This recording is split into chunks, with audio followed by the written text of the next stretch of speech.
सहनाववतु सहनौ भुनक्तु सह वीर्यङ्करवावहै तेजस्विनावधीतमस्तु मा विद्विषावहै।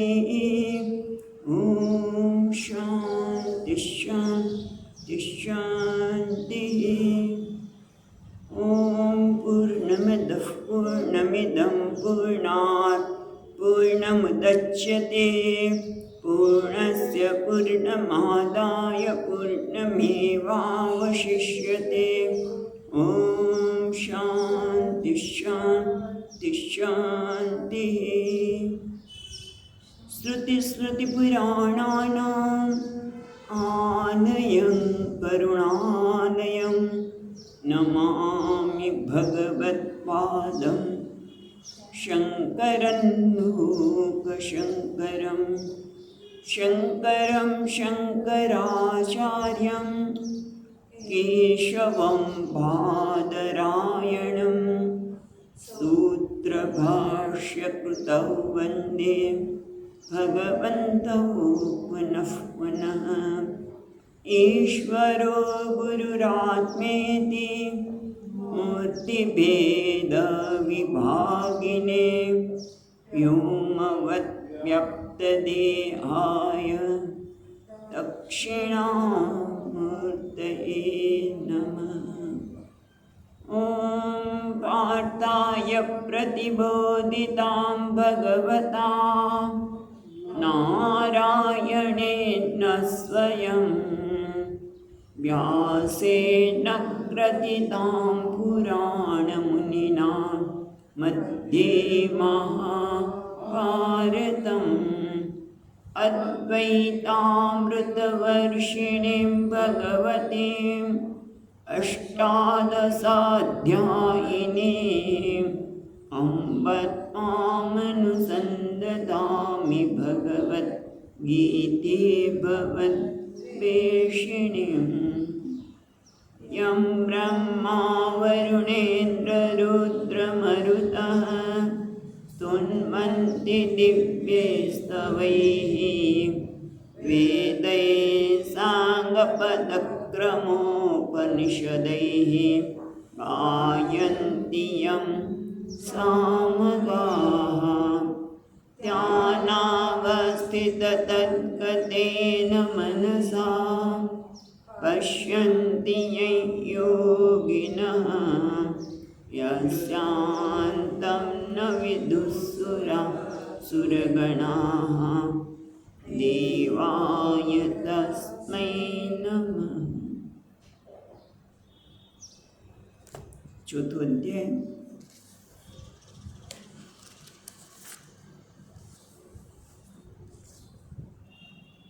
चौत्रीसवां श्लोक। 34वां श्लोक।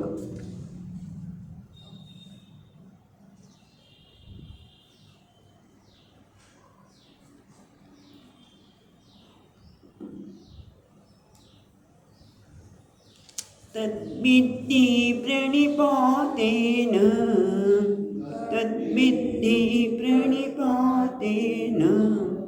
परिप्रश्नेन सेवया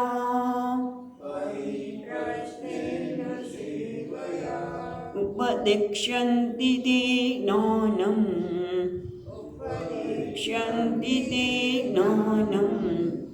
ज्ञानिनस्तत्त्वदर्शिनः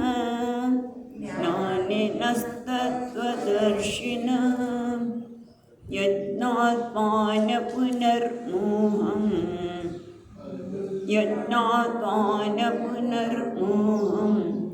एवं यास्यसि पाण्डव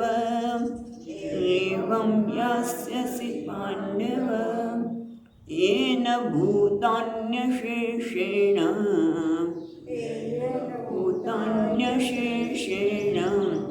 द्रक्ष्यस्यात्मन्यथो मयि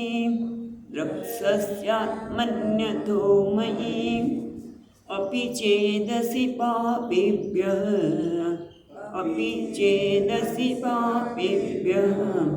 સર્વેભ્યઃ પાપકૃત્તમ સર્વેભ્યઃ પાપકૃત્તમ સર્વં જ્ઞાનપ્લવેનૈવ સર્વં જ્ઞાનપ્લવેનૈવ રુચિनं સંતરિષ્યસि સંતરિષ્યસि.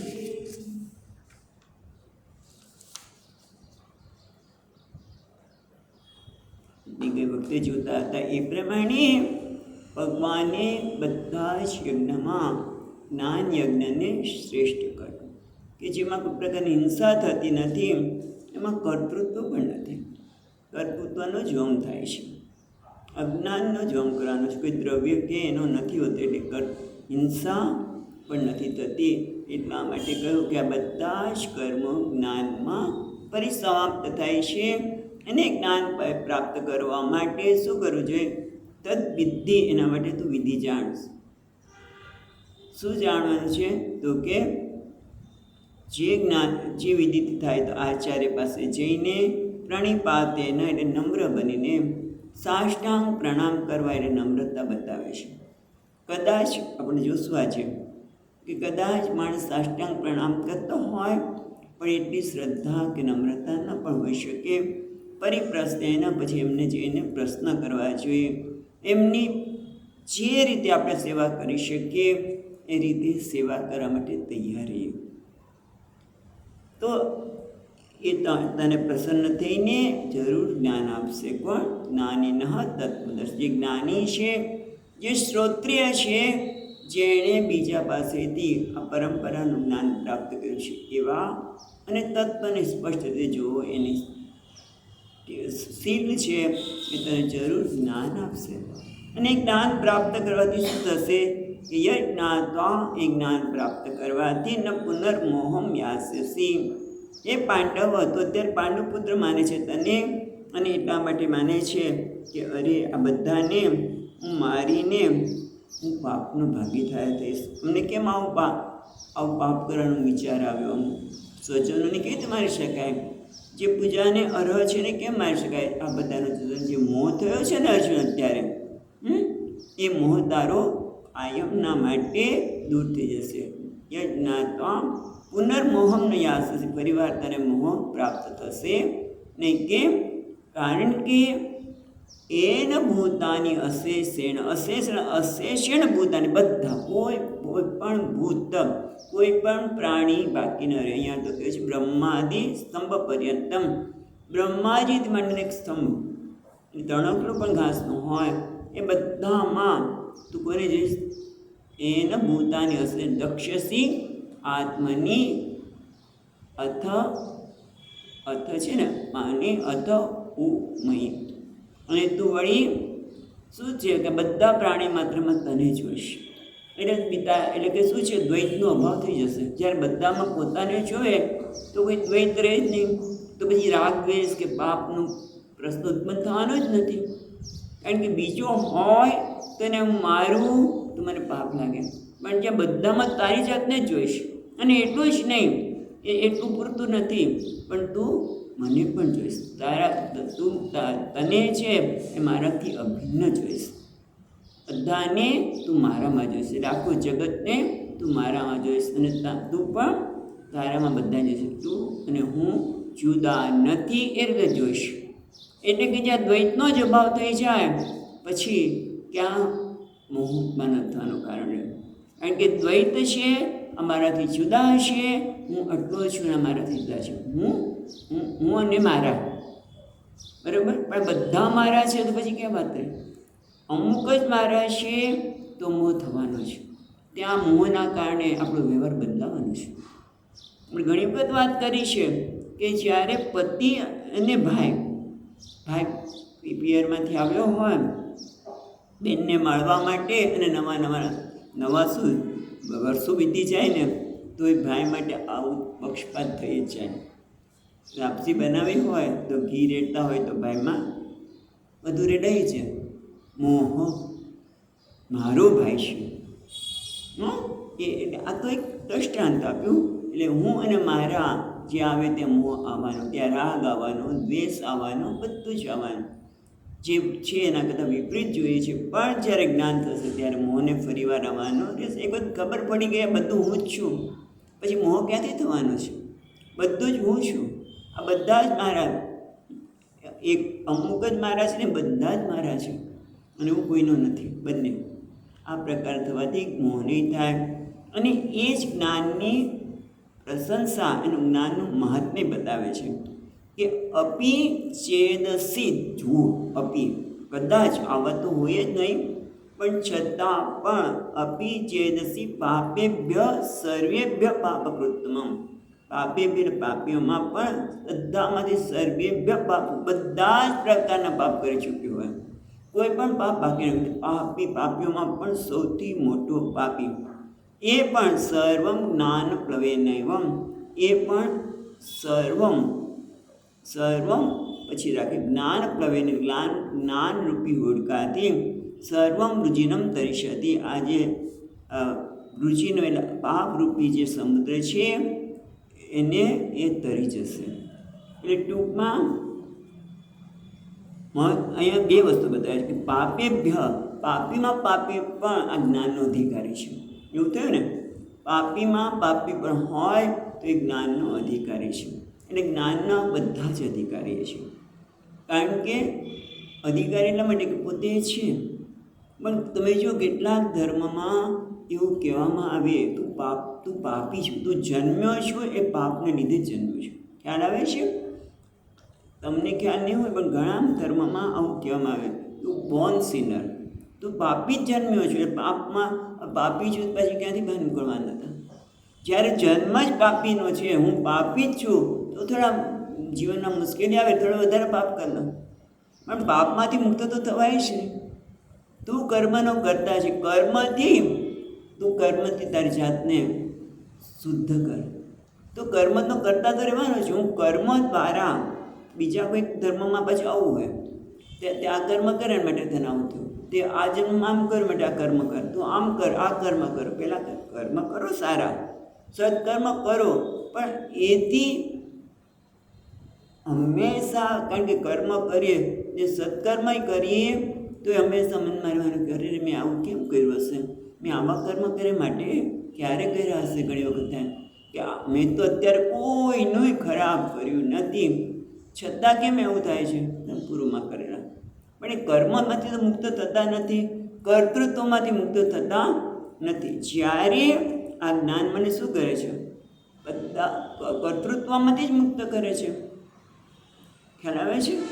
એટલે આ જ્ઞાનનો મતલબ કે જ્યારે વ્યક્તિ જીવ બ્રહ્મ ઐક્યનું જ્ઞાન પ્રાપ્ત કરે છે ત્યારે એ જ્ઞાનને કારણે મુક્ત થાય. ટૂંકમાં જ્ઞાન માટે બધા અધિકારી છે, અને મુક્ત થવા માટે બધા પ્રકારના પાપમાંથી ને પુણ્યમાંથી અંદર ઉમેરી દેવું પડે. જ્ઞાન જ એક તરાપો છે. જેમ કે આપણે સૂઈ ગયા, રાત્રે સ્વપ્ન આવ્યું, અને સ્વપ્નમાં આમ તો કોઈને કીડીને ન મારે, પણ સ્વપ્નમાં કોઈ કારણસર એવું સપનું આવ્યું કે મેં કોઈને માર્યું, ખૂન કર્યું, અને ખૂન કર્યું એ કોઈ જોઈ ગયું એટલે બીજાને એનું ખૂન કરી નાખ્યું. ખ્યાલ, એક ખૂન કર્યું, પણ એ ખૂન ખૂન જ્યારે કરતો હતો ત્યારે બીજા કોઈ જોઈ ગયું એટલે પછી એ કોઈને કહી દેશે તો એને મારી નાખ્યું. અને પછી ખબર પડી ગઈ, કોર્ટમાં કેસ ચાલ્યો, અને ખૂન કર્યું છે પુરવાર થઈ ગયો, અને ફાંસીની સજા મળી. અને ફાંસીના માછરે લઈ જાય છે, અને એકદમ જાગી ગયો છું. તો હવે તો મને ફાંસીના માછરે ચડાવી શકે? કારણ કે જે કર્મ ખૂનનું કર્યું હતું એ કરતા જ નથી રહ્યો. જાગી ગયા પછી ખબર પડી, ભલે સ્વપ્નનો કરતા હું જ હતો, એ ખૂન કરનાર હું હતો, પણ જાગ્યો ત્યારે ખબર પડી કે ના એ તો હું હતો જ નહીં, આ બધું જ ખોટું હતું, એક સ્વપ્ન હતું, અને તેથી મને કોઈ પાપ લાગતું નથી. સર્વ પાપેભ્ય, ખૂનના પાપમાંથી પણ મુક્ત થઈ ગયા. જેમ જ્યાં સુધી મને ખબર નથી કે આ દોરડું છે, ત્યાં સુધી સર્પનો ભય લાગે, બીક લાગે, પણ જ્યારે દોડાને દોડા તરીકે જાણીએ પછી શું રહે? એમ આ જ્ઞાન શું કરે છે કે નવું નથી ઉત્પન્ન કરતા. જે હું છું, દોડું છે તો દોડું બતાવે છું. એમ હું ખરેખર કોણ છું? હું ઘેટું નથી, હું તો શેનું બચ્ચું છું. તો હવે એમાં પછી શું કરવાનું? એના માટે કોણ અધિકારી? બધા અધિકારી, કારણ કે સિંહ છે. હા, પછી સિંહ છે એને ખાલી ખબર એમ થાય છે કે હું ઘેટું છું. તે જ્ઞાન શું કરે છે? એને ઘેટાના ભ્રમમાંથી મુક્ત કરે છે. એમ દરેક વ્યક્તિ પોતે એમ માને છે કે હું કર્મનો કરતા છું, આ કર્મ મારે ભોગવવું પડે. પણ જે કર્મ કરતા જ નથી, તું કર્મ ક્યારેય કર્યું જ નથી એવું જ્ઞાન થાય. એટલે કે તું તારી જાતને જીવ માને છે, એ ખરેખર તો કોણ છે? તું જીવ અને ઈશ્વર બંને એક છે. તું પૂર્ણ છે અને પૂર્ણતામાં કોઈ કર્મ શક્ય જ નથી, અકર્તા છે. તો પછી શું રહે? કોઈ પાપ ભોગવવાનું રહે. અથવા તો ઘણી વખત કે હું બહુ પેલા પાપી હતો, જેમ બાલના લૂંટારાની વાત થાય કે બહુ પાપી હતા, કેટલા ખૂન કર્યા અને પછી હવે સાધુ થઈ ગયા. ખ્યાલ આવે છે? પહેલાં પાપી હતો, હવે સારા કર્મ કરીને વ્યક્તિ સાધુ બની ગયો. પણ ખરેખર તો પાપીમાંય કર્તૃત્વ છે અને સાધુ છે એમાં પણ કર્તૃત્વ છે કે નહીં? પણ જ્યારે ખરેખર આપણામાં કોઈ કર્તૃત્વ જ નથી, નથી રાગ, નથી દ્વેષ, નથી કર્તૃત્વ, નથી ભોક્તૃત્વ. બસ આ જાણવાનું છે કે હું તો સચ્ચિત આનંદ છું. આ બ્રહ્મમાંથી દૂર થવું, જો એ થાય તો રુચિનમ સંતરિષ્યસી. તો આ પાપરૂપી અર્ણવમાંથી, સમુદ્રમાંથી તું આ જ્ઞાન જ, બસ બીજું કંઈ જરૂર નથી. તારા સાચા સ્વરૂપનું જ્ઞાન એટલું જ પૂરતું છે કે તું અભિચેત છે ને, તું ગમે તેવો પાપી હોય તો પણ આ જ્ઞાન કે તું કર્મનો કરતા છે. પછી પાપને ભોગવવું પડે, કર્મ નહીં ભોગવવા પડે. જેને ભોગવવા પડે છે એ હું નથી. જેને જે થઈ રહ્યું છે એ હું એનું સાક્ષી છું, હું એ નથી. ખ્યાલ આવે છે? કારણ કે કર્મ તો ભોગવવા પડે, પણ કર્મ કર્યા હોય એ ભોગે ને. હું તો અકર્તા છું, શુદ્ધ બુદ્ધ મુક્ત છું, ચૈતન્ય સ્વરૂપ છું. પછી ક્યાં રહ્યું? અને એ જ વાત આપણને દ્રષ્ટાંત દ્વારા ભગવાન પછીના શ્લોકમાં સમજાવે છે. જ્ઞાનમ કથમ નાશયતિ પાપમ, જ્ઞાન કેવી રીતે પાપને નાશ કરે એ દ્રષ્ટાંત દ્વારા ભગવાન પછીના 37મા શ્લોકમાં સમજાવે છે. યતે ધંસી સમિદ્ધોગ્નિઃ, ધંસી સમિદ્ધોગ્નિઃ ભસ્મસાત કુરુતે જુના, ભસ્મસાત કુરુતે જુના. જ્ઞાનાગ્નિ સર્વકર્માણિ, જ્ઞાનાગ્નિ સર્વકર્માણિ ભસ્મસાત કુરુતે તથા, ભસ્મસાત કુરુતે તથા. યથા તથા, યથા એધાંસી સમિદ્ધઃ અગ્નિઃ ભસ્મસાત કુરુતે અર્જુન. હે અર્જુન, એ રીતે તથા જ્ઞાનાગ્નિ, તથા છેલ્લે છે પણ આગળ લેવાનું. તથા જ્ઞાનાગ્નિ સર્વ કર્માણિ ભસ્મસાત કુરુતે. યથા એટલે જેવી રીતે એ ધાંસી સમિદ્ધ, એ ધાંસ એટલે કાષ્ટ. જેવી રીતે કાષ્ટ સમિદ્ધ એટલે સમ્યક ઇદ્ધ, સારી રીતે પ્રજ્વલિત થઈ ગયો હોય. જ્યારે કાષ્ટ સારી પ્રજ્વલિત થયેલો હોય એટલે કે અગ્નિ હોય, એટલે આમ તો સમિદ્ધ અગ્નિ એટલે પ્રજ્વલિત થયેલો અગ્નિ. ભસ્મસાત કુરુતે એ સમિદ્ધ થયેલો અગ્નિ, પ્રદીપ્ત થયેલો અગ્નિ બધું ભસ્મીભૂત કરી નાખે છે, કોઈ બાકી રાખતું નથી. કોક જ એવું હોય કે ભગવાન રહી ગયા, બધું જ બાળી નાખે. એ રીતે આ જ્ઞાનરૂપી અગ્નિ બધા જ કર્મોને બાળી નાખે છે. હવે જુઓ, અગ્નિ બધું બાળી નથી શકતો. કીધું ભગવાન રહી ગયા. કેમ? અગ્નિ લોખંડને ન બાળી શકે. જે બાળવા યોગ્ય હોય અગ્નિ એને જ બાળી શકે, બધા પથ્થરને ન બાળી શકે, લોખંડને ન બાળી શકે. એ રીતે આ જ્ઞાનાગ્નિ છે એ પણ બધા જ કર્મોને બાળી નાખી શકે છે, પણ બધા કર્મો નથી બાળી શકતા. કેમ? જે કર્મો ફળ આપવા માટે પ્રવૃત્ત થયા છે, એટલે કે કયા? પ્રારબ્ધ કર્મો. જે કર્મો મેં અનેક કર્મો કર્યા, બધા કર્મો ફળ મળતું નથી. આપણે કહીશું સંચિત કર્મ. એ સંચિત કર્મમાંથી પણ જ્યારે જેમ કે ને બેંકમાં પૈસા મૂક્યા હોય એને ફિક્સ ડિપોઝિટમાં, પછી 2-3 ફિક્સ ડિપોઝિટ કરાવી હોય, પહેલાં કર્યા, પછી 4-5-6 મહિના પછી બીજી કરાવી, પછી કરાવે તો કંઈ જે પાકે એના પૈસા મને મળવાના છે, બીજા જમા રહેવાના છે ત્યાં. એ તો મારા જ કર્મો જ્યારે કર્મ ભોગવવા માટે તૈયાર થયા એટલે પાક્યા કહેવાય. ફિક્સ ડિપોઝિટ પાકે એમ આપણા કર્મો પાક્યા એટલે આપણે આ પ્રારબ્ધ કર્મના જન્મ શરીર લાવ્યા, બરાબર. અને એ શરીરને એક જે પ્રારબ્ધ શરૂ થઈ ગયું છે એને બાળી શકતું નથી એવું કહી શકાય. કોના દ્રષ્ટિએ? આપણી દ્રષ્ટિએ. એ જ્ઞાનીને માટે બધું જ બળી જાય છે. એના માટે સુંદર દ્રષ્ટાંત આપે.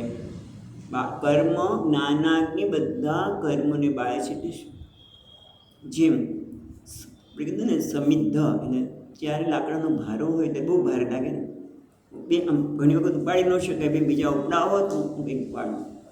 પણ એ જ્યારે અગ્નિમાં પ્રજ્વલિત થઈ જાય, બળી જાય, પછી શું થાય? રાખને ઉપાડવી વાર નથી લાગતી. એ જ ભસ્મીભૂત થઈ જાય પછી એનો ભાર લાગતો નથી. એમ કર્મનો ભાર લાગે છે બધાને. કર્મનો અત્યારે ભાર લાગે છે, પણ જેમ એક જ્ઞાનાગ્નિમાં કર્મ બળી જાય પછી કોઈ ભાર લાગતો નથી. અત્યારે કર્મનો ભાર લાગે છે. કેમ? હું કર્મ કરું છું, મારે જ કર્મ કરવાનું. સંયુક્ત કુટુંબમાં હોય કે ઓફિસમાં હોય, બધે જ આ સમસ્યા થતી હોય છે કે મારે જ કર્મ કરવાનું કે બીજા ન કરે. ઓફિસમાં એ તે કેટલા લોકો સિન્સિયર હોય, બધા એવી રીતે કર્મ કરે. અને કેટલાક લોકો તો સાંભળ્યું હોય કે બે ચપ્પલ રાખે, એક ચપ્પલ ટેબલ પાસે મૂકીએ અને બીજા ચપ્પલ પહેરીને બહાર ફરવા નીકળી ગયા હોય. કરે જ નહીં કામ, આવીને બેસી રહે પણ કામ કરે અને બીજા કર્મ કર્યા જ કરે. એટલે ભાર લાગે ને કે ભાઈ મારે જ કર્મ કરવાનું, બીજા તો કંઈ કરતા જ નથી, મારે જ બધું પાડવાનું. ઘણી વખત બહેનો એકલી હોય, બધા પુરુષો હોય તો બહેનને બહુ મુશ્કેલી પડે છે. બધા એનો કોઈ પુરુષ હોય એને સહકાર ન આપતા હોય તો એને મુશ્કેલી પડે. એમ કે મારે કર્મ કરવાનું, એનું કહેવાય ભાર. અને શું કહે છે? ભાર. કર્મ કરીએ, હું કર્મ કરીએ એટલે એનો ભાર લાગે, અથવા તો ગમો અને અણગમો ઊભો થાય. આ કર્મ મને કરવાનું છે, મને આ ગમતું નથી છતાં કરવું પડે છે. ગમો અણગમો એના લીધે ઘણી વખત કર્મ કરતા કેવો ભાર લાગે. અરે રે, આ કર્મ મેં ક્યાં કર્યું? અપરાધનો પણ ભાર છે. આખી જિંદગી આપણે વેણતા હોય, ઘરે રે એ વખતે મેં આ ન કર્યું તો કેવું સારું હતું. ઘણી વખત ઝઘડામાં લોકો કહેતા હોય એનો પતિ પત્ની, મારે તમારી સાથે લગ્ન કરવાના જ નહોતા, ક્યાં કરી દીધા? અપરાધની ભાવ, અપરાધ અને અપમાન, આ બધા ભારમાં માણસ હેરાન થતું હોય છે. પણ દાખલા તરીકે કોઈ ભાગ્યશાળી હોય, આ બધો ભાર કેમ લાગે છે? કારણ કે એને કર્મ ફળ દેખાય છે. પણ કોઈક ભાગ્યશાળી હોય, કર્મયોગી હોય, એને કર્મમાં જ આનંદ આવતો હોય તો ભાર ન લાગે. જે કર્મ આપો એને આનંદ જ હોય તો ભાર ન લાગે. પણ મોટે ભાગે કર્મ કરીએ ત્યારે કર્મ ફળ મળવાનું જ છે, અને આ લીધે ભાર લાગે. એટલે કહે છે અહીંયા કે જે રીતે પ્રજ્વલિત અગ્નિ બધું બાળી નાખે છે, તે રીતે આ જ્ઞાનરૂપી અગ્નિ છે એ બધું જ બાળી નાખે છે. એટલે અહીંયા ભગવાન ભાષ્યકાર કરે છે કે સર્વમ કર્માણી ભસ્મસાત કુરુ, તે બધા કર્મોને બાળી નાખે છે. કર્મ કેમ બળે? કર્મ નિર્બીજી કરોતી, એટલે કે કર્મ છે એનું બીજ જેમ બીજ બળી જાય પછી અંકુર ફૂટે નહીં, બરાબર? શેકી નાખો તમે, આપણે સિંગદાણા હોય પાણીમાં પલાળો તો એમાંથી અંકુર ફૂટે, પણ એક શેકાઈ ગયા હોય પછી તમે એમાંથી અંકુર ન ફૂટે, પલ્લીને ઓલા થઈ જાય પોચા, પણ એમાંથી અંકુર ફૂટી શકે નહીં. એ રીતે આ જ્ઞાનરૂપી અગ્નિમાં બધા કર્મો કહેવાય પછી નિર્બીજી કરોતી, બાકી કર્મ તો થવાના છે. અને દરેક વ્યક્તિએ કર્મ પ્રમાણે જ આ શરીરને લેવું છે. સંસ્કાર લે છે, આ જન્મમાં જ નથી હોતા, અનેક જન્મના સંસ્કારથી આપણો આ શરીર મળતું હોય છે. એટલે ઘણી વખત કહેતા મા બાપના સંસ્કાર બાળકોમાં આવ્યા, અને મા બાપ આવા હશે એટલે આવો થયો, એવું નથી હોતું. કારણ કે વિવેકાનંદ કે બુદ્ધ કે કોઈ પણ મહાત્મા હોય ને મા બાપના સંસ્કાર એવા નથી હોતા, એને પૂર્વજન્મમાં પણ કરેલા કર્મના બધા જ કર્મો છે. એટલે આપણા સંચિત કર્મો છે, એ બધા જ પૂર્વજન્મના કર્મો છે, એ બધા જ આ બાળી નાખે છે. ટૂંકમાં ભસ્મસાત કૃતે બધા જ કર્મો બાળી જાય છે. પણ આપણે વાત તો કરી કે જે કર્મ પ્રારબ્ધ આપવા માટે, કારણ કે અહીંયા કહે છે ઉપનિષદ તસ્ય તાવદેવ ચિરમ યાવન્ન વિમુક્ષસે અથ સંપત્સ્યસે ભોગેન તુ ઈચ્છપયતિ. કારણ કે કર્મ અમુક તો ભોગીને જ પૂરા થાય. કરતાં આપણે એમ કહી શકીએ કે જ્ઞાનથી જે સંચિત કર્મો છે, મારા કર્મો જે પરિપાક થયા નથી એ બળી જાય. અને જ્ઞાન થયા પછી પણ કર્મ તો થવાના છે. જ્ઞાન થયા પછી કર્મ તો થવાના જ છે ને, કંઈક તો થશે ને. એટલી ભિક્ષા લેવા જશે, કોઈની સાથે સત્સંગની વાત કરશે, એ તો પણ સત્સંગ આપી રોજ વગેરે, તો એ કર્મો કે જ બળી જાય. તમે ઓલા જેવું પ્રત્યા નથી એ કર્મ બળી જાય. પણ જે આગામી કહેવાય, જ્ઞાન પછીના કર્મ એને આગામી કર્મ કહેવાય. 3 પ્રકારના કર્મ: સંચિત કર્મ, પ્રારબ્ધ કર્મ અને આગામી કર્મ. સંચિત એટલે આપણા કર્મો જે ફળ આપવા ત્યાં, જેમ કે ફિક્સ ડિપોઝિટ મૂકી છે પણ સમય થયો નથી એટલે પાક્યા નથી, એટલે નામ સંચિત કર્મ. પાકી ગયા નામ પ્રારબ્ધ કર્મ. અને હવે પછી જે થવાના છે આગામી કર્મ. જ્ઞાન શું કરે છે? સંચિત કર્મ બાળી નાખે છે, આગામી કર્મ બાળવાની વાત જ નથી. કારણ કે આગામી કર્મ જ્યારે થાય છે ત્યારે કઈ દ્રષ્ટિ હોય છે? નૈવ કિંચિત કરોમિ ઇતિ. બરાબર? કર્મણી બી પ્રવૃત્તો બી નૈવ કિંચિત કરોમિ. કર્મમાં પ્રવૃત્ત હોય છતાં પણ એ જાણે છે કે હું કંઈ કર્મ કરતો નથી, એટલે આગામી કર્મનું તો ફળ નથી. પણ જે પ્રારબ્ધ કર્મ છે એ તો ભોગવવું પડે કે નહીં?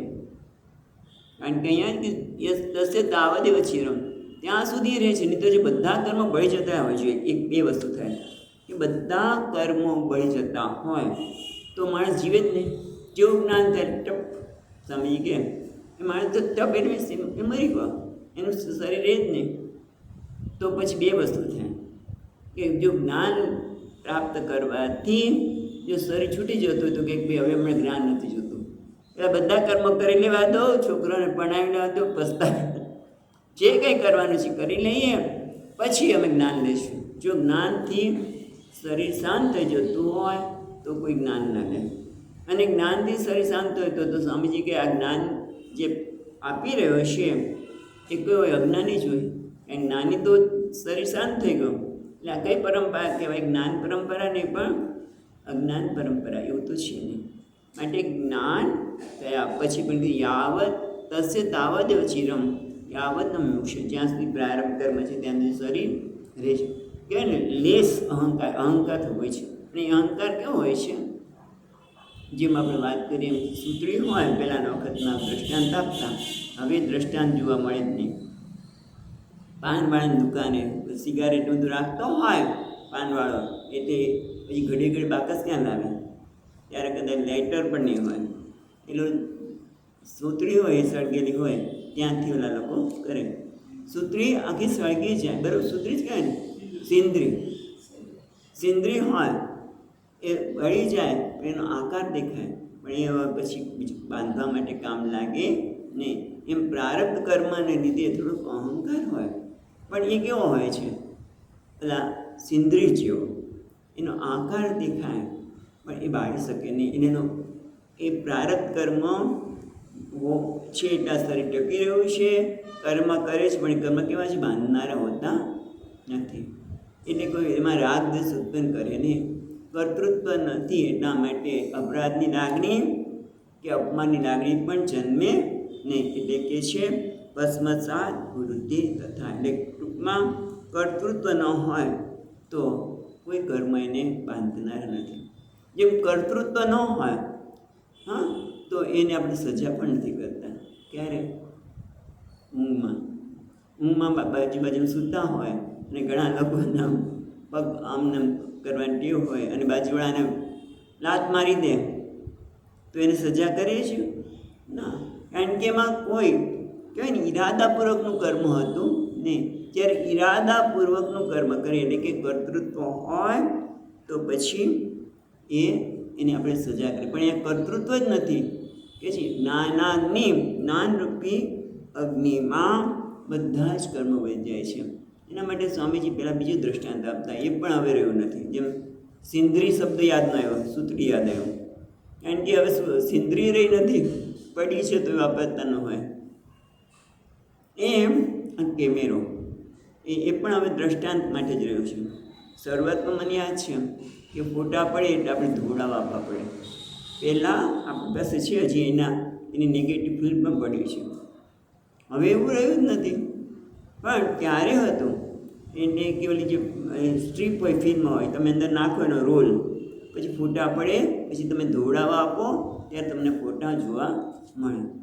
પણ એની પર કેમિકલ છે. એટલે જો કેમિકલ ન હોય તો પેલે પ્રિન્ટ જ ન પડે. ફોટા ગમે તેટલા પાડા કરો પણ તમે અંદર બે વસ્તુ તમે અંદર નાખી જ ન હોય રોલ તો એનો પડે, અને રોલ હોય પણ અંદર કેમિકલ ન હોય તો પણ ન પડે. એમ આ જ્ઞાની છે એ કર્મ કરે છે, પણ એ કેવું છે એની પરનું કેમિકલ જે છે એ કર્તૃત્વ જતું રહ્યું છે, ભોક્તૃત્વ જતું રહ્યું છે.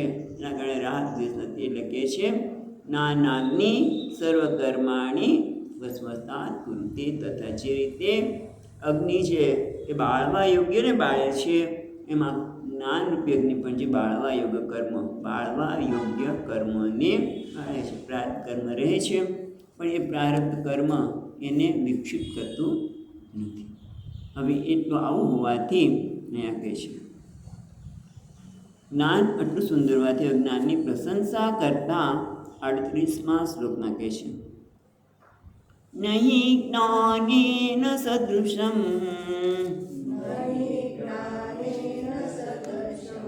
પવિત્રમ મિહ વિદ્યતે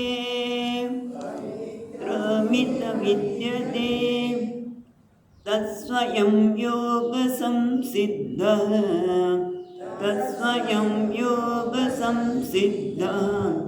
કાલેનાત્મનિ વિંદતિ.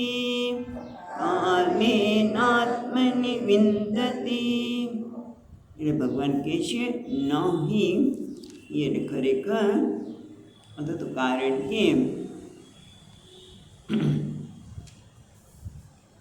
નહીં સદૃશમ એટલે એના જેવું, સદૃશમ એના જેવું, જ્ઞાને ન સદૃશ જ્ઞાન જેવું પવિત્ર કરનારું બીજું ન ઇહ વિદ્યતે. ઇહ એટલે વેદે લોક વ્યવહારે છે.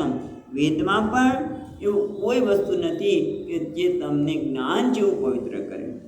અથવા તો લોકમાં જેમ કે ગંગાજી, આપણે ગંગાજીમાં સ્નાન કરી આવીશું, પણ નર્મદામાં સ્નાન કરીશું, દર્શન માત્રથી નર્મદા તમને પવિત્ર કરી દે.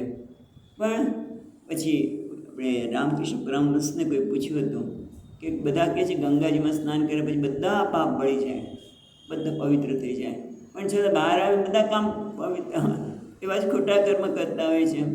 તો કે એના પાપ છે ને ઓલા પહેરણ, એટલે એના વસ્ત્રો જે બહાર કાઢીને જાય છે એ ન પર હોય છે, એટલે પાછા આવે એટલે તેની સાથે ચીટકી જાય. એટલે કહેવાની રીત છે.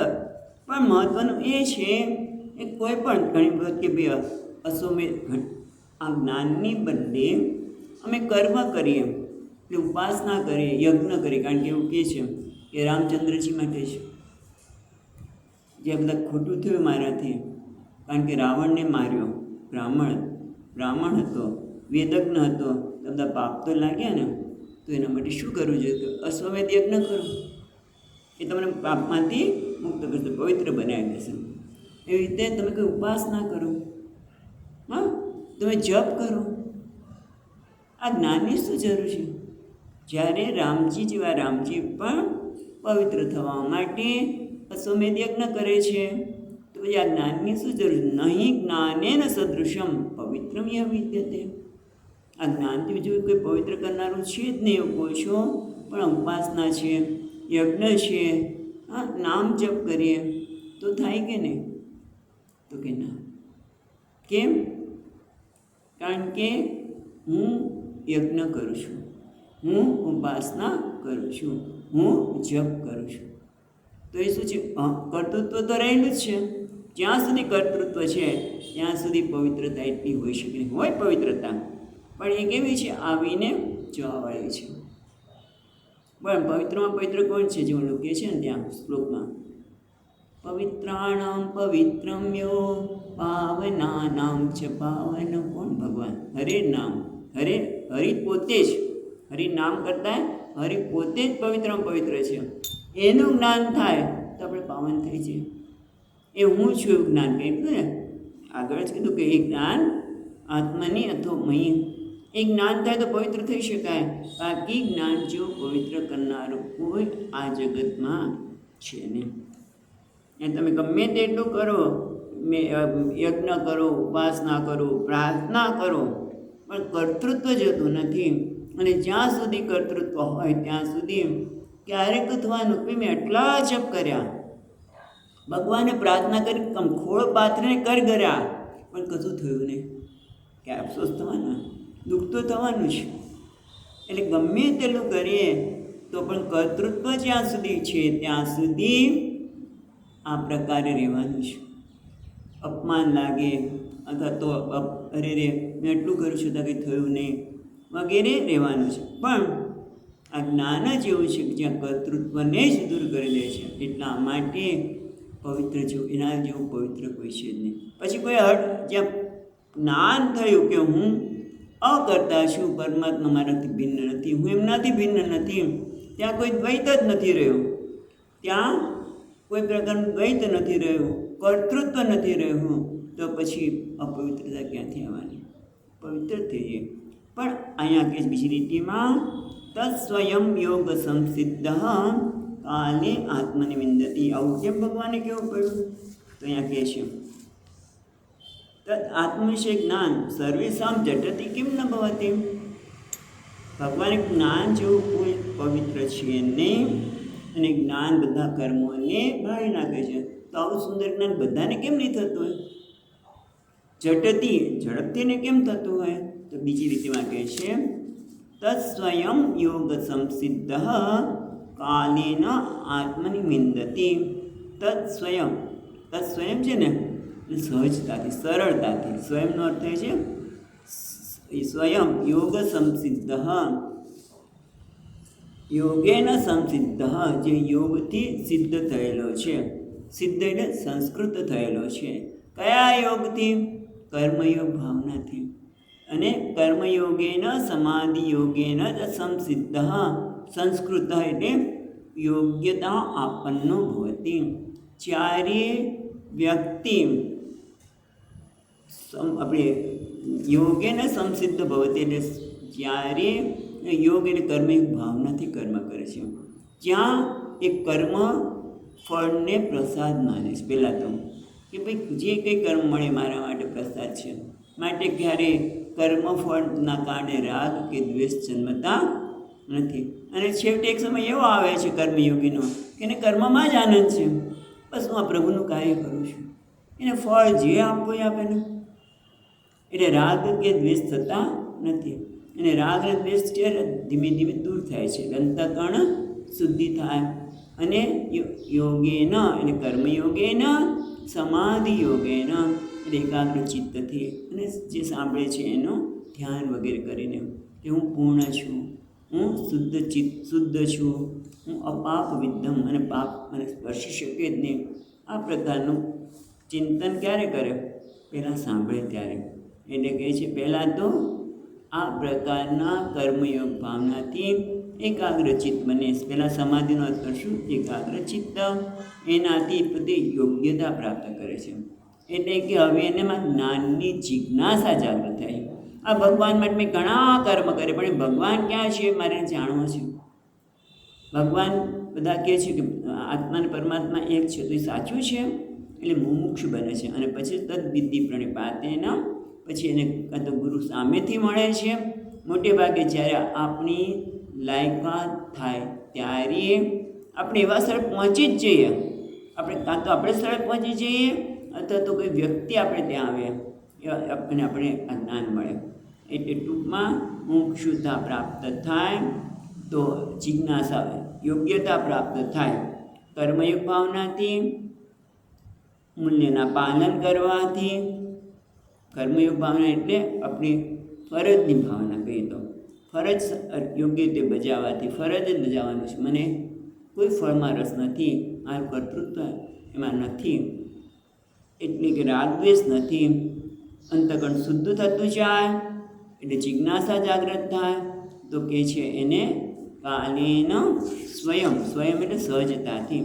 જ્યાં અંતકરણ શુદ્ધિ થઈ છે, અધિકારી બન્યો છે. યોગ્યતા એટલે શું? અધિકારી બન્યો છે. શેના માટે? જ્ઞાન માટે. અધિકારી મળે ત્યારે સ્વયં એટલે સહજતાથી. કાલેન આત્મની વિંદતી. આત્મન એટલે શું? આત્મન એટલે મનમાં, અંતઃકરણમાં. કાલેન વિંદતી એટલે જ્ઞાન પ્રાપ્ત થાય છે. તત્ સ્વયં તે. તત્ એટલે તે જ્ઞાન. તત્ એટલે જ્ઞાન. સ્વયં એટલે સહજતાથી મનમાં એટલે અંતઃકરણમાં પ્રાપ્ત કરે છે. પણ ક્યારે? લાંબા કાળે. એટલું સહજ નથી. એટલે તત્કાલે એટલે મહતા કાલે, લાંબા કાળે એટલે ઘણા લાંબા સમય સુધી આ કર્મયોગની ભાવનાથી કર્મ કર્યા હોય, કર્મયોગીનું જીવન જીવ્યા હોય, સાથે પ્રાર્થનામય જીવન હોય, અને એના કારણે અંતઃકરણ શુદ્ધ થયું. જેમ કે ને આપણે બોલો પૂજા કરીએ ત્યારે શું કહે કે સમસ્ત દુરિતક્ષય દ્વારા આત્મજ્ઞાન સિદ્ધ્યર્થમ. બરાબર? રાગદ્વેષ સિદ્ધમાં મળ મને દૂર કરવા માટે એ પ્રકારની ભાવના હોય કે આ કર્મ હું અંતઃકરણની શુદ્ધિ માટે કરું છું, મારે કંઈ જોતું નથી, ભગવાનના માટે કરું છું, કર્મમાં આનંદ લો છે. આ બધા લાંબા સમય એક સરળ નથી. ભલે ને આપણે નક્કી કરીએ કર્મયોગ એટલું સરળ નથી. બોલવાનું સરળ છે, હા, સરળ નથી. ક્યાંક ને ક્યાંક આપણું મન કર્મફળમાં લાગી જવાનું. મને આવું કેમ મળ્યું, આમ કેમ થયું? પણ પછી યાદ આવે જેમ જેમ સત્સંગ કરતા છીએ એમ લાંબા સમયના ગાળે અનેક જન્મ સંસિદ્ધિ, અનેક જન્મ પછી જ્ઞાનવાન લભતે. આગળ કે મનુષ્યનામ સહસ્રેષુ, કેટલાકમાંથી કોક જ મને આ જ્ઞાન માટે પ્રયત્ન કરે છે. કારણ કે યોગ્યતા આવે ત્યારે ને. જેમ બધા ઘણા બધા લોકો હોય, બધા કેમ આ જ્ઞાન માટે નથી આવતા? કારણ કે જ્ઞાન ખાલી સાંભળવાથી નથી થતું. મુંડક ઉપનિષદના ભાષ્યમાં જ ભગવાન ભાષ્યકાર કહે છે પંડિતોગ્નિ, પંડિત હોય તો પણ શાસ્ત્રજ્ઞોપી, પંડિત હોય ને શાસ્ત્રના સંસ્કૃતના અર્થઘટન કરતાં આવડતું હોય તો પણ સ્વાતંત્ર્યેણ આત્મ અન્વેષણ મા કુર્યાત. સ્વતંત્રતાથી જાતે આત્માનું અન્વેષણ, આત્માના વિશે જાણવા માટે પ્રયત્ન કરવો જોઈએ. કારણ કે કર્તૃત્વ તો રહેવાનું જ છે, પણ છતાં બધા કેમ નથી આવતા? કોઈને એમ થાય કે અમે ટ્યુબ પરથી સાંભળી લઈશું, આમ કરશું. જે સાક્ષાત જે સાંભળાતું હોય છે અને પછી ઓલામાં ફેર પડતો હોય છે. પણ એની મહત્ત્વનું છે કે બધાને જ્ઞાન માટે કેમ રુચિ નહીં થતી? કારણ કે અધિકારી પ્રાપ્ત નથી, અંતઃકરણની શુદ્ધિ પ્રાપ્ત નથી થતી. પણ આ બહુ લાંબા કાળે આ પ્રકારનું જીવન જીવવાથી અંતઃકરણ શુદ્ધિ પ્રાપ્ત થાય છે, અધિકારીત્વ પ્રાપ્ત થાય છે. ત્યારે પછી એના માટે આ તત્વમસી તું તે શું સહજતાથી સમજે કે હા એ છે, સાચી વાત છે, હું એ જ છું. અને એ માટે એ પાછું એ જ્ઞાન માટે પણ સ્થિર થવા માટે પ્રયત્ન કરી શકે છે. સ્વયં એટલે સહજતાથી, આત્મની એટલે મનમાં, વિંદતી એટલે એને જાણે છે. આ જ્ઞાન એને કહે છે કે હું અકર્તા છું. તત્ સ્વયં યોગ સંસિદ્ધે સિદ્ધ કાલેન મહતા કાલેન આત્મની વિંદતી. આત્મામાં મનમાં સહજતાથી આ જ્ઞાન વિંદતી એટલે જાણે છે. ઓકે, હવે આગળ કે છે એન એકાંતેન જ્ઞાન પ્રાપ્તિ ભવતી સ ઉપાય ઉપદિશ્યતિ. એટલે હવે પછી એકાંતેન એટલે નિશ્ચયન, એક અંત, એકાંત એટલે એક અંત, અને એને એકાંત કરે નિશ્ચય. જેમ કે કોઈ કે તમને બહુ ભૂખ લાગી છે તો ખાઈ લો, તમારી ભૂખ સમી જશે. તો શું કે ખાધું અને ભૂખ સમી ગઈ, એને કયો ઉપાય કહેવાય? એકાંતેન. એટલે કે જે ઉપાય કરવાથી તમે જે ફળ ઈચ્છો છો મળે એનું નામ એકાંતેન ઉપાય. એવી રીતે અહીંયા પણ આપણને એવો એક ઉપાય બતાવે છે ભગવાન કે જેનાથી જ્ઞાન જરૂર થાય, નિશ્ચયેન ભવતી. એ માટે હવે પછીના શ્લોકમાં કહેવામાં આવે છે. 39મો શ્લોક. શ્રદ્ધાવાન લભતે જ્ઞાનમ, શ્રદ્ધાવાન લભતે જ્ઞાનમ, તત્પર સંયતેન્દ્રિયઃ, તત્પર સંયતેન્દ્રિયઃ, જ્ઞાનમ લબ્ધ્વા પરાં શાંતિમ, જ્ઞાનમ લબ્ધ્વા પરાં શાંતિમ, અચિરેણાધિગચ્છતિ, અચિરેણાધિગચ્છતિ. અહીંયા કહે છે શ્રદ્ધાવાન લભતે જ્ઞાનમ. શ્રદ્ધાવાન એમ મતલબ છે પૂર્ણ શ્રદ્ધા જે ધરાવે છે તેને જ્ઞાન પ્રાપ્ત થાય છે. એકાંતિક કયો કારણ છે ઉપાય? તો કે શ્રદ્ધા. ક્યાં શ્રદ્ધા? તો કે ગુરુશાસ્ત્ર વાક્ય શું? સત્ય બુદ્ધિ અવધારણા સા શ્રદ્ધા. શ્રદ્ધા કોને કહેવાય? તો કે ગુરુ અને શાસ્ત્રના વાક્યમાં સત્ય બુદ્ધિ એટલે જે કહે છે સાચું છે, એમાં મારે વિચાર કરવાનો નથી. ગુરુ જે કહે છે અને ગુરુ પાસે જઈએ, વક્તા પાસે જે શાસ્ત્ર સાંભળવા જઈએ અને એમ થાય કે આ કહે છે તો બરાબર, પણ એ મારી પાસે એના તારે કંઈક જોતું હશે, હમણાં ઉઘરાણું કરશે તો લોકોને એટલી બધું મુશ્કેલી પડતી હોય છે કે શ્રદ્ધા દાખવી શકતો નથી. એટલે કદાચ તારી પાસે પૈસા છે ને કોઈને આપ્યા, એમાં તને શું મુશ્કેલી પડે છે? ના, કરોડો રૂપિયા હોય પણ એને એમ તો કે એને માગ્યા કેમ? માગતો જ ન હોય સંન્યાસી. શું કામ માગે ભાઈ? તું કહેતો હોય 10 વખત ત્યારે એમ કે હા તારે તો આપ હોય તો આપ, પણ તો પણ એને મુશ્કેલી પડતી હોય છે. આ તો આપણે જોઈએ છીએ એ પ્રમાણે એ શ્રદ્ધાવાન લભતે જ્ઞાનમ, ને શ્રદ્ધા જન્મવી જોઈએ. કારણ કે જલ્દી શ્રદ્ધા જન્મતી જ નથી આપણને. આમ કરશે તો પેલું કરશે તો. પણ આપણે આગળ પણ વાત કરી તદ્વિધિ પ્રણિપાતેન, ત્યારે પણ આપણને ગુરુ એવા ક્યારે મળે કે જ્યારે મને જ્ઞાન છે, બીજામાં રસ હોય તો એ પણ તમારી પાસેથી કંઈ લેવા માગતા નથી. કારણ કે એને તો બધું ઈશ્વર આપે છે, વિશ્વંભરને જે સમર્પિત હોય એને આપે. પણ ટૂંકમાં એના માટે તો પહેલાં આપણે શ્રદ્ધા જમવી જોઈએ. અને બીજી શ્રદ્ધા કંઈ? મને આ જ્ઞાન આપશે. જે શાસ્ત્રની વાત કરે છે, શાસ્ત્ર કહે છે તું પૂર્ણ છે તત્વમસી, તો પેલા શાસ્ત્રમાં શ્રદ્ધા અને બીજી ગુરુમાં શ્રદ્ધા. એ શાસ્ત્ર સમજ વાત કરે છે, મારા મને વખાણ કરીને કંઈ લઈ લેવા માગતા નથી. તું શુદ્ધ પૂર્ણ છે, તું અકર્તા છે, તું પાપમાંથી મુક્ત થઈ જઈશ, આ બધી જે વાત કરે છે એના દ્વારા મારી પાસેથી લેવા માંગે તો કે ના. એ પણ આ જે શાસ્ત્ર કહે છે એ જ વાત કરે છે. પૂર્ણ શ્રદ્ધા બહુ મોટી વસ્તુ છે. જો શ્રદ્ધા ન હોય તો આપણે જીવનમાં કંઈ કામી ન થાય. તમે જોજો, વૈદ્યરાજમાં કે ડૉક્ટરમાં શ્રદ્ધા ન હોય તો આપણે એ દવા આપે એમાં લઈ ન શકીએ. અને કદાચ દવા આપે તો દવા લેવા જઈએ ત્યારે કે આમાં દવામાં કંઈ ભેળસેળ હશે તો આમ હશે તોય ન લઈ શકીએ.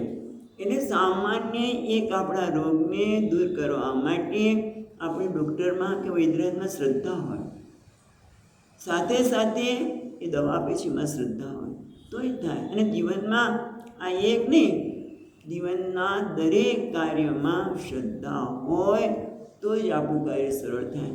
નહીંતર તમે જો કુટુંબમાં બધા સભ્યોમાં તમે શ્રદ્ધા ન હોય, એકબીજા માટે આદર ન હોય, શ્રદ્ધા એટલે આદર, પ્રેમ, ભક્તિ એ ન હોય તો શું થાય? કીધું ને, કોઈ સાથે વાત કરતો તો કરતી હતી, શ્રદ્ધા નથી ને માટે તો કેટલા મુશ્કેલી પડી જાય ઘરમાં, અશાંતિ જ ઊભી થાય. સામાન્ય વ્યવહારની વાત કરી, મેં ઘણી વખત વાત કરી હતી કે કંઈક ઘટના એવી ઘટી ગઈ હશે એમ, તો એને એમ જ થાય કે કોઈ મારા પાણીમાં ઝેર નાખી દેશું, કંઈક કરી દેશું, તો મને પીડાઈ દેશું, તો કંઈક કરી નાખશે. તો ઓફિસર કક્ષાની વ્યક્તિ હોય તો પણ ઓફિસરો એટલે પાણી લેવા તો જઈ ન શકે કુલરમાંથી, પણ એને સતત પાછળ જવું પડે કે આ પાણી લાવે છે કે મને કંઈ નાખતું તો નથી, કંઈક કરતું તો નથી.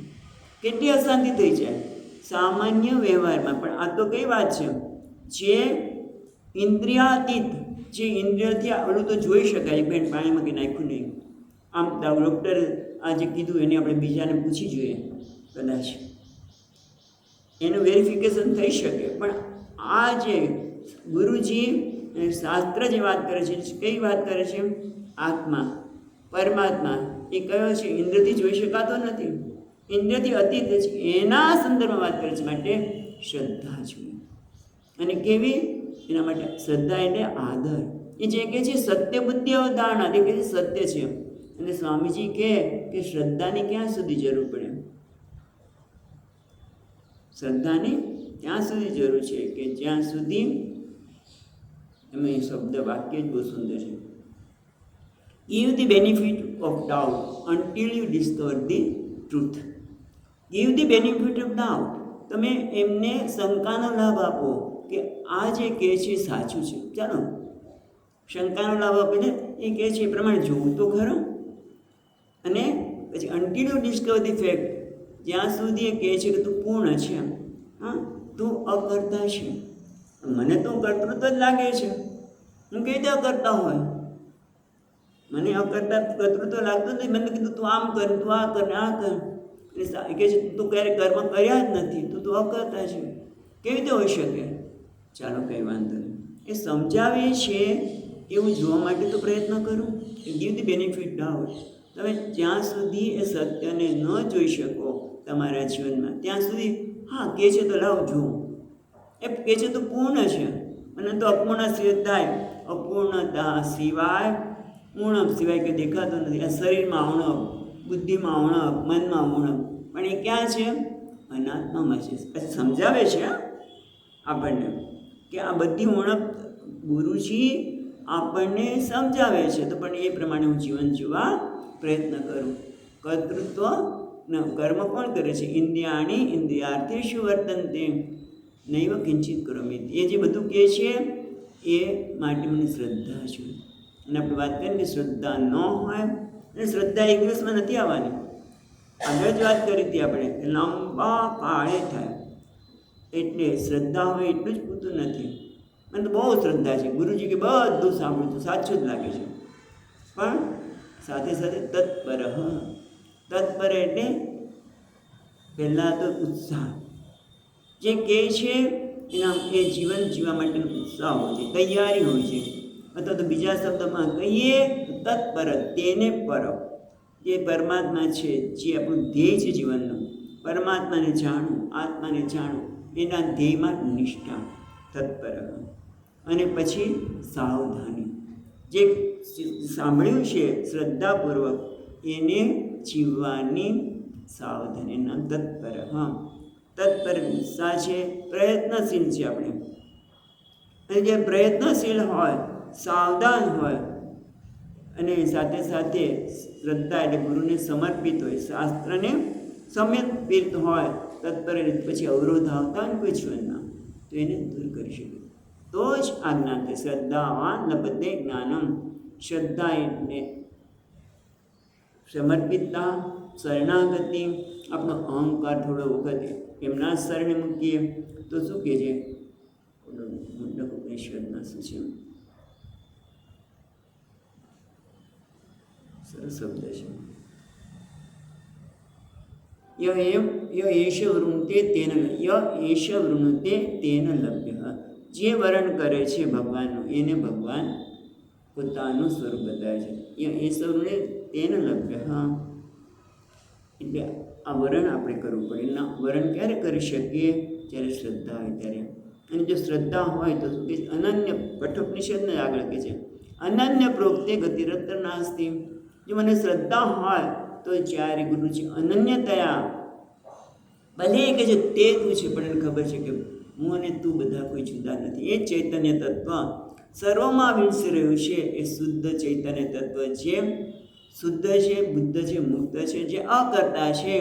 એ જ્યારે જ્ઞાન આપે ત્યારે એ જ્ઞાન થાય. પણ શ્રદ્ધા હોય, તત્પરતા હોય અને સાથે સંયતેન્દ્રિય અને ઇન્દ્રિયોમાં સંયમ હોય. જો સંયમ હોય તો જ એકાગ્રતાથી સાંભળી શકે. ઇન્દ્રિયો ઘડીક નામડા કોને થતું હોય છે. અહીંયા નથી સારું છે. આપણે ત્યાં આકાશગંગામાં શરતના જ્ઞાન ક્લાસ લેતા હતા, ત્યાં સત્સંગ થતો હતો.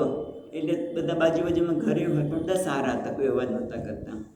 અને એક ભગવાનની કૃપા એવી હતી કે એકાદ ઘર બંધ હતું વગેરે, પણ જરાક અવાજ આવે ને એટલે બધાને ધ્યાન કહે છે શેનો અવાજ આવ્યો, પાછળ જોઈને એનું ઘરમાં કોઈ આવ્યું તો એ શું થાય, એકાગ્રતા આપણી જતી રહે. એટલે સંયતેન્દ્રિય, ઇન્દ્રિયોમાં એકાગ્રતા, સંયમ. જ્યારે હું ભગવાનનું નામ લઉં છું, જ્યારે સત્સંગ કરું છું, ત્યારે મારી ઇન્દ્રિયો પણ સજાગ હોય, સજાગ હોય. એના સંયતેન્દ્રિય, શ્રદ્ધાવાન, આ બધું જ આવશ્યક છે. કેવું એકાંતિને ઉપાય પેલું તદભીતિ પ્રણિપાતે એને બરાબર છે, એ તો જરૂર છે. પણ પ્રણિપાતે આપણે કરતા હોય પણ અંદરથી બહારથી આપણે પ્રણિપાત કરતા હોય પણ અંદર કદાચ શ્રદ્ધા ન પણ હોય. એ બધા કરે છે એટલે આપણે કરો ને ખરાબ લાગશે. બધા પ્રણામ કરતા હોય ને આપણે ન કરીએ તો ખરાબ લાગે ને, કરો એવું થાય ઘણી વખત. એટલે પ્રણામ કરે, પ્રણિપાતે પરિપ્રશ્ને સેવાય તે થોડી ઘણી કરી લે. બધું હોય, સેવા કરવા ખાતર કરતા હોય, સેવા કરીને પછી મેવા મળવાના છે માટે કરતા હોય. કારણ કે સેવા કરશું તો સ્વામીજી હસવાની વાત છે, ઘણી વખત આવું બનેલું હોય છે. પ્રસાદ તો મળશે સરસ એટલા માટે કરતા હોય. એ બધું હોઈ શકે પણ આ શ્રદ્ધા આંતરિક વસ્તુ છે. બહારથી બધું કરી શકતા હોય પણ આ શ્રદ્ધા આંતરિક વસ્તુ છે અને એ ધીમે ધીમે પ્રગટ થાય. એકદમ એક દિવસમાં પ્રગટ થવા નથી. આપણે ત્યારે પણ વાત કરી હતી. પણ લાંબા ગાળે એમાં શ્રદ્ધા ઉત્પન્ન થાય અને શ્રદ્ધા ન ઉત્પન્ન થાય તો ભગવાનને પ્રાર્થના કરી કે મને કેમ એમના માટે વિરોધ થાય છે, માટે તું જ આ મારા વિરોધને દૂર કર દે. આપણે શ્રદ્ધા સુખ તો ન આવડતું પણ આ તો આવડે છે.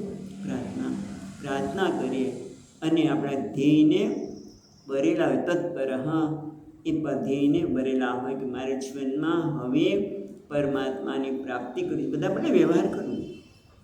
જેમ ગોપીઓ ઘણી વખત વાત કરે છે, એ ગોપી બધો જ વ્યવહાર કરતી હતી. સવારમાં ઉઠે ત્યારથી આમ ગાય ધોઈ નાખે, ઘરને એકદમ ચોખ્ખ ચડાવ કરી નાખે. પણ શેના માટે? બહારથી લાગે કેટલું સરસ કામ કરે છે પણ એનું ધ્યાન ક્યાં હતું? ભગવાનનું. હમણાં ગોપાલ આવશે, કૃષ્ણ કનૈયા આવશે, કાનો આવશે તો ઘર તો ચોખ્ખું હોવું છે ને. માખણ બનાવી રાખવું તો માગશે તો. એ બધું જ કરે છે પણ ક્યાં ધ્યાન છે એનું? ઈશ્વરમાં. એનામ તત્પર અને સંયતેન્દ્રિય. પછી બીજી રીતેમાં કહેશે જ્ઞાનમ લબ્ધા પરામ શાંતિમ અચિરેણાદિ ગચ્છતિ. જ્ઞાન પ્રાપ્ત થવાથી પરામ શાંતિ, જે શાંતિ ક્યારેય દૂર ન થાય, એ અચિરેણાદિ ગચ્છતિ, બહુ ટૂંક સમયમાં એ પ્રાપ્ત કરે છે. એ વિશેષ આપણે કાલે વિચારીશું. ઓમ પૂર્ણમદઃ પૂર્ણમિદં પૂર્ણાત પૂર્ણમુદચ્યતે પૂર્ણસ્ય પૂર્ણમાદાય પૂર્ણમેવાવશિષ્યતે. ઓમ શાંતિ શાંતિ શાંતિ. શંકરં શંકરાચાર્યં કેશવં બાદરાયણં સૂત્રભાષ્યકૃતૌ વંદે ભગવन्तौ પુનઃ પુનઃ.